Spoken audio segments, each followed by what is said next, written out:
Alright. So you see right here, you see us getting ready, we're getting set up. This is my first round against someone ironically running an access code well, not an access code talker deck, but he was running the code talkers.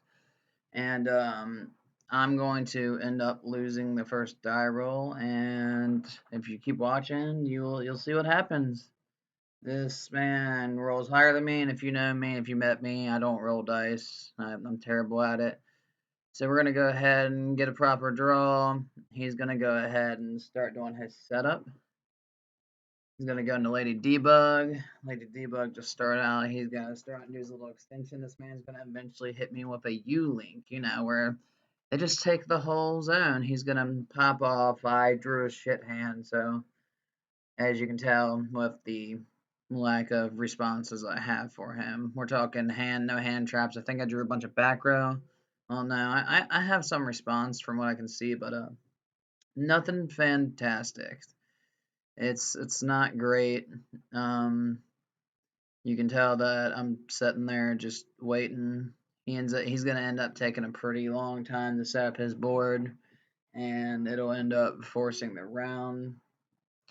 He's trying to explain transcode to me, but I was letting him know that I already know all about the code talkers. So he's just gonna keep on going. He's going in the dot scaper. Then he's going into extended. I'm pretty sure that's extended. I don't remember correctly. Then he's gonna go out. He is going to go into shooting star. He's going to use shooting star. He's going to do some other bullshit. If I remember correctly, he's going to he's going to keep doing link summons from his hand, and then he'll eventually. There's his link kite. There's the seahorse. He's going to link in the firewall. He's got the nice fancy firewall too, so it's really nice. He's gonna keep going off. He's popping off. I have no response for him. He even ran parallel exceed dragon, which is very fantastic for him. He's coming in cracked. He's coming in real cracked. I have no response from him so far. I'm sitting there just trying to figure out when he's done. I remember I tried to pop off on him, and he kind of just stopped me straight up. But he did so much, and then I just didn't have name, so I'm gonna go off and cyclone his stuff.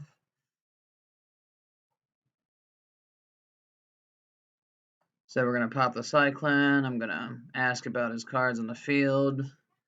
We're gonna ask about any residual effects I need to worry about.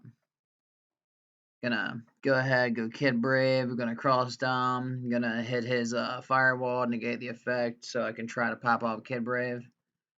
Kid Brave's effect's gonna go off. I'm gonna draw 2 because of that. Then I'm gonna put out my Crooked Crown. I put out Crooked Crown as bait if I'm not mistaken. Go to Caspar. Gonna dark roller the board because I end up top decking it, and then I realized like, oh shit. I was gonna try to take Firewall, which is a good choice, but I decided last minute I need to free up a link spot, and I decided to try to go out into Max. I read this man's effect off to him, and then he hit me with the Fat Julius, which is fucking fantastic. Trashed me right there, straight up. That shut me down, if I'm not mistaken.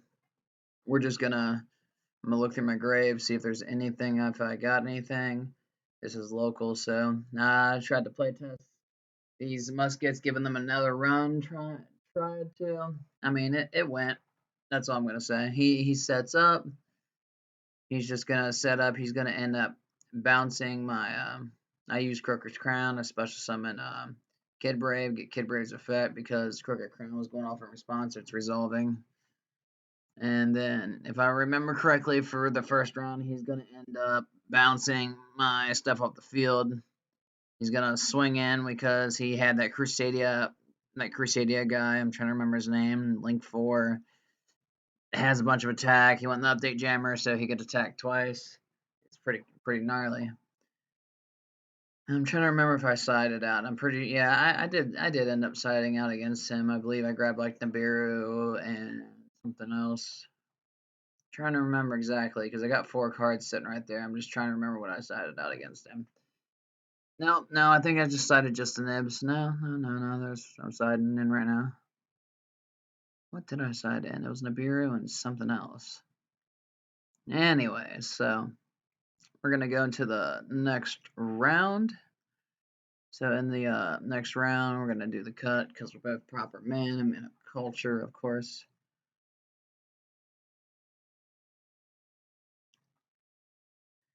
He's still trying to figure out if he's siding. I'm just sitting there shuffling his deck, just waiting like a patient little person.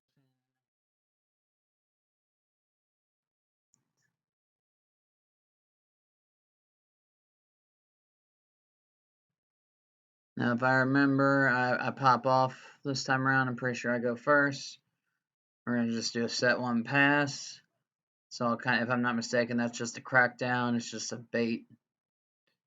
Oh no, it's a Gozen. Oh yeah, I lock him out with Gozen, and then I just sit there and make him sit on his water monster for a while, if I'm not mistaken, because you know if you've been on under Gozen before, it's not a very fun card if you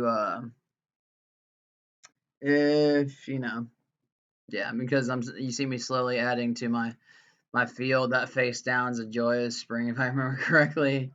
Kid Brave, link the Kid Brave off to get onto a max. Go to max's effect. I believe I actually get to resolve it this time.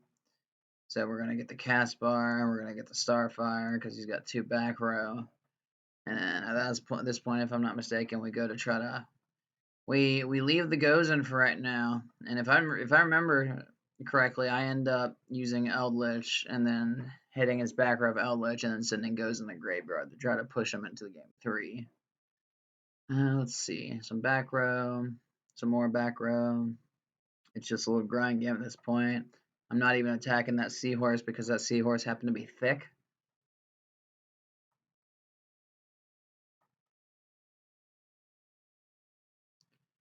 Put everything in attack mode. Crack down. After I go into crackdown. Oh, I remember what I did now. I went into crackdown. I added Desperado to him. Caspar.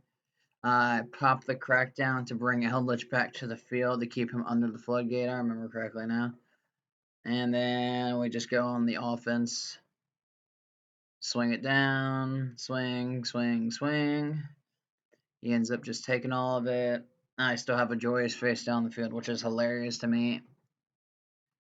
He goes to Raigeki, I gotta negate it, and then he ends up skipping. That Raigeki, if that would have went through, that would have been fantastic. It would have actually trashed my board. I didn't, well, aside from Eldritch, anyways. Eldritch would have stayed on field until my turn. So we're gonna go into game 3.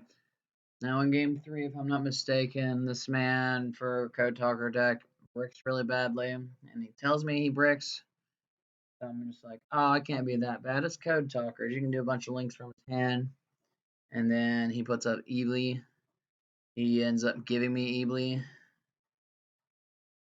which that was a bad move because I actually needed another body on the field, but I mean I had stuff in hand to where I could have just made it happen regardless, basically. So he's going to give me Eevee. He's going to have Extended or Encode, whichever one that is, it's linked to. And then he is just going to, if I'm not mistaken, he just kind of ends there. I'm trying to remember. So I go into Starfire. I link Starfire out from Max. I use Max's effect to get a back row. I link those out.